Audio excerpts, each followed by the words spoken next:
Hey guys, what's up? Just Jake here, and today we're going to talk about Insomnia Gaming Convention. So the other day, on November 10th, I went to a convention called Insomnia Gaming Convention.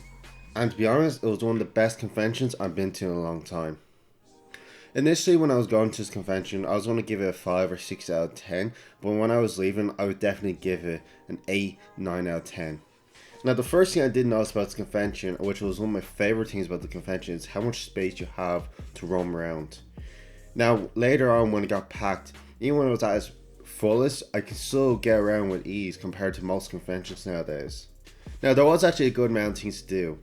For example, the one thing I did do was play Ghost Recon Breakpoint on a PC area, and that was pretty fun because it was against other people, it wasn't just AI.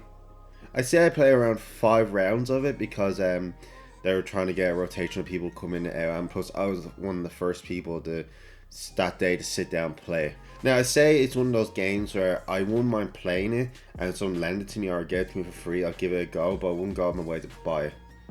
There was another area where you can play VR. There was one area where you can play the Saber game, and there was a horror game you can play, and there was a whole section dedicated to the 5 area, I think it was, and I never got a chance to play those because I didn't want to risk my headache going off.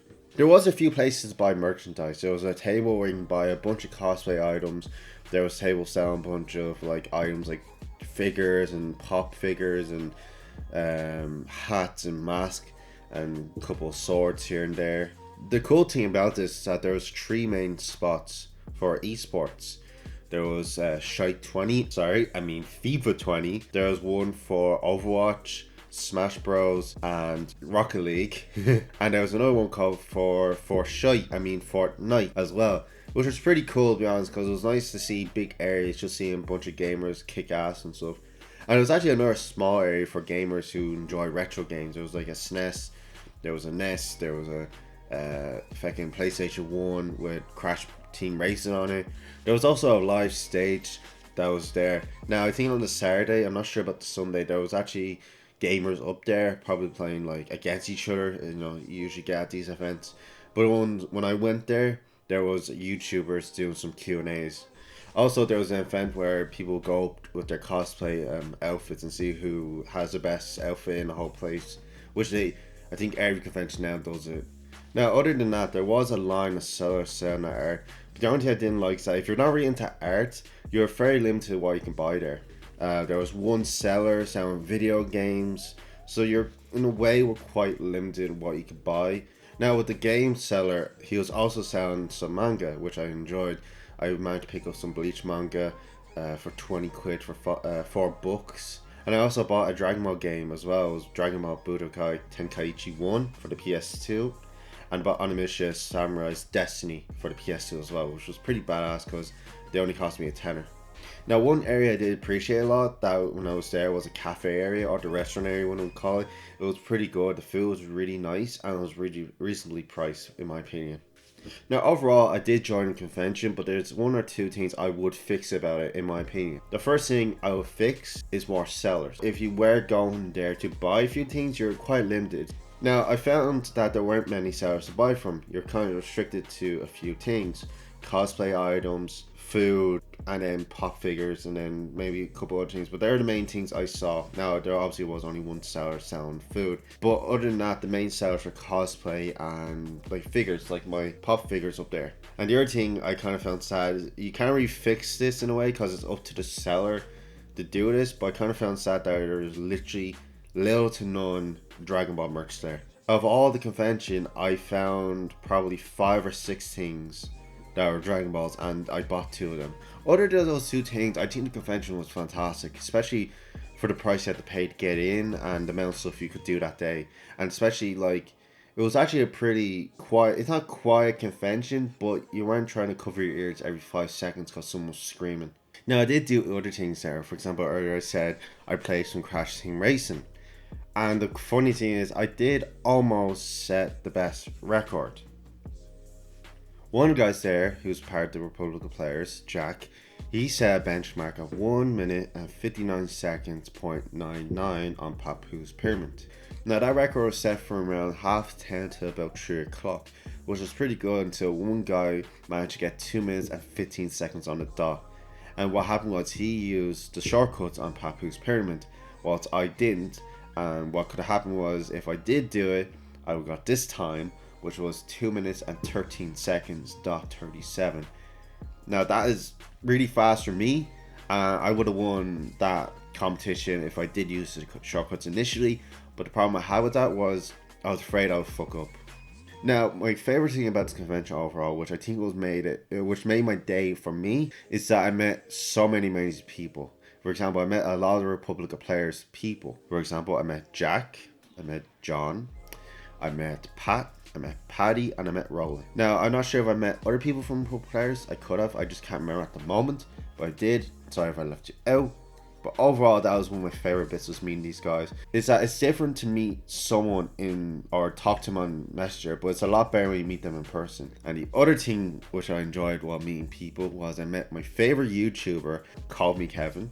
And if you don't know who he is, he's an Irish YouTuber who's from Cork. He's at like 2.2 million subscribers at the moment. And initially when I went up, I thought he'd just be the standard, hi, nice to meet you, oh, thanks for coming type thing. But when I walked up to him, it actually felt like I was talking to a friend, like an old friend or a new friend I was waiting to meet for a long time. And that's what I enjoyed about Kevin. He wasn't just a standard, oh, I'm here, nice to meet you. He felt human. And I also got to meet another badass person, John Romero. If you don't know who he is, he's the creator of Wolfenstein and Doom. I've seen John Romero before at other conventions, and oftentimes be like, oh, I'll get his signature or I'll get a picture with him. But the time I do it, either he's super busy and off doing something, or he's already left. Now, when I was with, call me Kevin, or just Kevin, I was made a joke about how he's freakishly tall, and he said that's a lot of the comments he keeps getting now when people meet in person. And then I said to him, do people ever tell you how they discover you? And he goes, no, not really. So basically, I said one day I was on YouTube and I was just looking for videos, and one of your videos came up and recommended. And it was this Spider-Man 3 video, and he said that was one of his popular videos. Not to sound like a dick, I said to him, but when I initially saw the video, I just thought you're some American twat playing video games.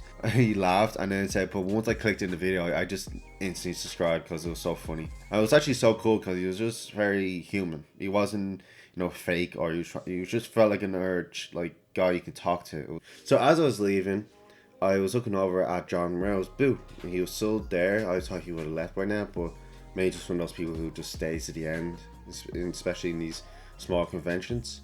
Now, as I was on my way out, I happened to see John Romero still at his booth. I was like walking over going, oh, I hope I can get, I was basically going, oh, I can hope I get a picture, I'm hoping they don't mind me doing it. And I did that thing where you kind of like, you pretend to browse at someone so someone can start a conversation with you. But funny enough, I ended up buying stuff because I was like, this shit's actually pretty badass. And the first thing I bought was a steel mug, and when I initially picked it up, I thought, like, for a split second I was like, oh, it's just a typical plastic travel mug that you can buy at GameStop. But when I felt it was made out of steel, it was like what the shit, like, why is it made out of steel? It must be worth like 30-40 euro. And the woman who was there at the time, she came and said, oh no, that's only $20. I was like, that's only $20 for that. That is nothing. For if you go to GameStop, you're paying 25 euro for a plastic one. John Muir overheard me and he started to laugh. He said his staff loves this mug and they're just going to sell it, but they end up using it themselves. And John said he loves using it all the time because you want a cold drink, but you want a hot drink, it'll last a long time.